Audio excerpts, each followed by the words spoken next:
தாய் வீடு செப்டம்பர் 2024. ஆரையூர் அருள் சிறப்பு பக்கம். தமிழ் இலக்கணத்தை நன்கு கற்றறிந்த மரபு வழி கவிஞர். எழுதியவர் வெல்லவூர் கோபால். வாசிப்பவர் சோதிலிங்கம் சுபாஜினி. மட்டக்களப்பு தேசத்தில் தளம்பலற்ற ஒரு பல் சமூக கட்டமைப்பை உள்ளடக்கிய தனித்துவத்தை நீண்டகால வரலாறாக கொண்ட ஒரு பழந்தமிழ் கிராமமே ஆரையம்பதி. இங்கு வாழுகின்ற சமூகங்கள் வாழ்வியலிலும் வழிபாட்டிலும் தங்கள் மரபு வழிபட்ட பண்பாடுகளை தொடர்ந்தால் போல் பேணி வந்த நிலையிலும் சமூக ஒற்றுமையினையும் கட்டிக்காக்கவே செய்தனர். ஒப்பீட்டளவில் சிறந்த கல்வியாளர்களையும் பல்துறைசார் கலைஞர்களையும் பெருமளவு கொண்ட கிராமமாகவே இன்றும் ஆரையம்பதி திகழ்கின்றது. இக்கிராமம் தந்த தனித்துவம் மிக்க பல்துறை கலைஞரே மூத்த தம்பி அருளம்பலம் எனும் இயற்பெயர் கொண்ட ஆரையூர் அருள் அவர்கள். ஓய்வு நிலை அதிபரான இவர் ஒரு நற்றமிழ் அறிஞரும் ஆவார். பாவினத்தை 3ஆக வகைப்படுத்துவர். பாடல், செய்யுள், கவிதை என்பனவே அவை. முற்காலத்தில் பாடல்கள் யாவும் இறையருளாலேயே பாடப்பட்டவை என்றும் கூறுவதுண்டு. பொதுவாக பார்க்கும் தன்மையில் ஆரையூர் அருளின் படைப்புகள் பெரும்பாலும் பாடல் வகையுள் உள்ளடங்குவதை அவதானிக்க முடியும். அவரது நூல்களில் மிக முக்கியமாக 742 பக்கங்களை உள்ளடக்கிய இறையின்ப பாவாரம் மற்றும் வில்லடி பாட்டு, பத்தாலிய பாவாரங்கள் போன்ற நூல்கள் மிகுந்த முக்கியத்துவம் பெறுபவை. சிறந்த இறைபக்தரான இவரது பாடல்களில் அநேகமானவை பக்தி இலக்கியம் சார்ந்தவையாகவே உள்ளன. இவரது இறையின்ப பாவாரம் மற்றும் பத்தாலிய பாவாரங்கள் பொதுவாக பிரதேசத்தின் வழிபாட்டு தலங்களை மையப்படுத்தியவையாகும்.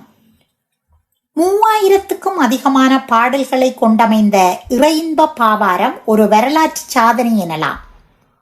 கிழக்கிலங்கையின் பல்வேறு சைவ திருத்தலங்கள் குறித்து பாடுகின்ற தன்மையில் அவற்றின் முழுமையான வரலாற்று பின்னணியை நம்மால் இலகுவில் புரிந்து கொள்ளவும் முடிகிறது.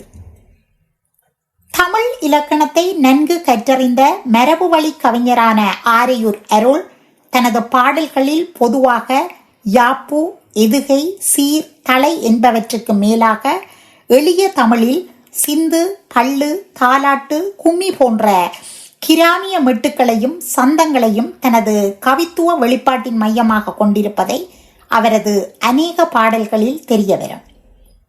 நமது முன்னவரான மகாகவி பாரதி சாமானியரும் புரிந்துணர்வும் தன்மையில் கவிதையின் தேவைகளாக இவற்றை கையாண்டமையும் அது பின்னர் தொடர்வதையும் இங்கு சுட்டிக்காட்டுவது அவசியமானதாகும். கவித்துவம் மிக்கது கவிதை எனும் வரைவிலக்கணத்தோடு உள்ளத்துள்ளது கவிதை, இன்ப ஊற்றெடுப்பது கவிதை எனும் கவிமணி தேசிய விநாயகம் பிள்ளையின் கூற்றினையும் ஆரையூர் அருளின் படைப்புகளில் பொருத்தி பார்ப்பது மிக முக்கியமானதாகும். கவிதை எழுத மிக முக்கியமானது உணர்ச்சி. ஒரு கவிஞர் எதனை இலக்காக கொள்கின்றாரோ அதுவே இலக்கிய அறிவாக அவருக்கு மாறிவிடுகின்றது. வாழ்க்கையில் கிட்டும் அனுபவமே அவருக்கு இலக்கிய அறிவை புகட்டுகின்றது. கவிஞர் எதையும் கூர்ந்து நோக்கும் இயல்புடையவர். கவிதையானது உணர்ச்சிகளை இதமாக வெளிப்படுத்துவதோடு பிறர் மனதில் நன்கு பதியும் வண்ணம் நயமிகு சொற்களில் அவை அமைய வேண்டும் என்பதால் இலக்கியங்களை சுவைப்பதன் மூலம் அதற்கான மொழியறிவை நிச்சயம் ஒரு சிறந்த கவிஞரால் பெருக்கிக் கொள்ள முடியும் என்ற கோட்பாடு முழுக்க ஆரையூர் அருளுக்கு பொருந்தி வருவதை நம்மால் நிச்சயிக்க முடிகின்றது.